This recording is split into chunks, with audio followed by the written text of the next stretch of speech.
Fabrikamız 1993'te kuruluş, Bursa özeli.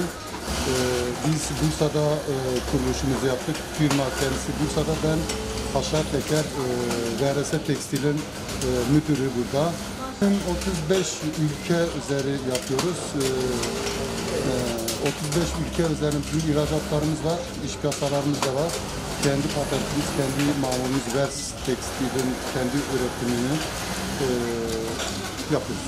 Bizim tabii ki biz de buralıyız. Ağrı Doğu Bestiz kendimizden. Bizim şu anda göç eden çok insanlarımız var ve istiyorlar, hala bizi arayanlar var. Yani biri gelip şu anda burada 8-10 kişiden fazla göçten bizim şeyimiz var. Gelip de çalışanlarımız var şu anda burada.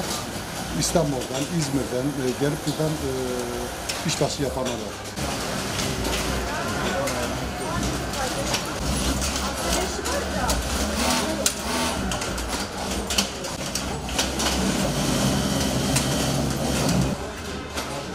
Daha yeni buradan işbaşı yaptım.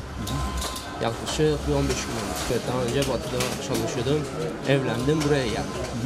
Onun için şu an mutluyuz. Tekrardan gurbete gitmek gibi bir durumumuz yok. Burada rahat bir şekilde çalışıyoruz işte. Sabah. Ortamımız gayet güzel, gördüğünüz gibi tertemiz. İşimizdeyiz, gücümüzdeyiz.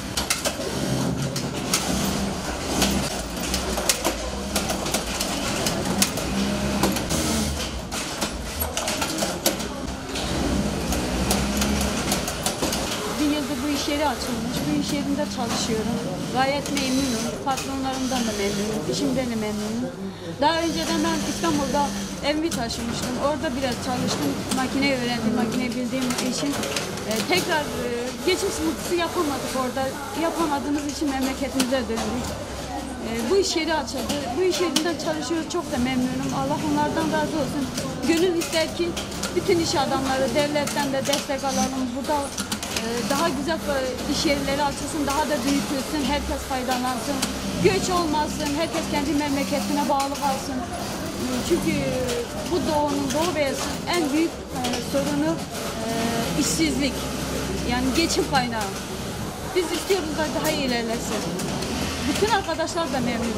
Yani evimize ekmek götürüyoruz, evimizin ihtiyaçlarını gideriyoruz. Bu da bizi hem mutlu ediyor. Ekmek hakkımız yani.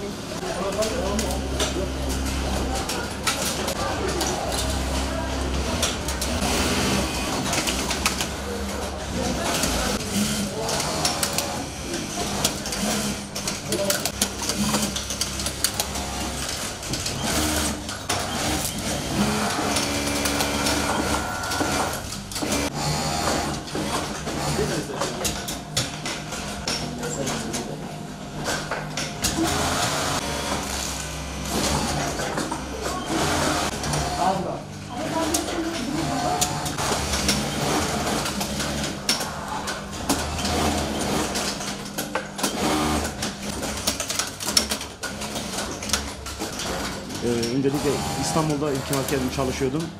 Burası açıldığı günden beri buranın ustabaşısıyım. VRS Tekstil adına çalışıyoruz.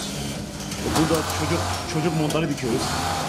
Çocuk montlarımızı yurt dışına, gerekirse yurt içine ihracat yapıyoruz. İsteriz ki bütün Doğu Beyazıt bundan faydalansın. Bunun gibi şeylere açılsın. Devletimizden, devlet büyüklerimizden destek bekliyoruz. Her daim böyle iyi şeylerin korunmasını her zaman biz istiyoruz. Bizim gibi garibanlar gurbete gidip de ailelerini sahipsiz bırakmasınlar. İsteriz ki herkes burada ailesiyle mutlu bir şekilde yaşamasını bilsin.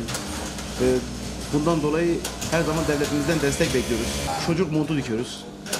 Buradan direkt Bursa'ya gönderiyoruz. Bursa'dan gerek yurt dışına gerek yurt içine ihracat yapıyorlar. Şu anda mont dikiyoruz.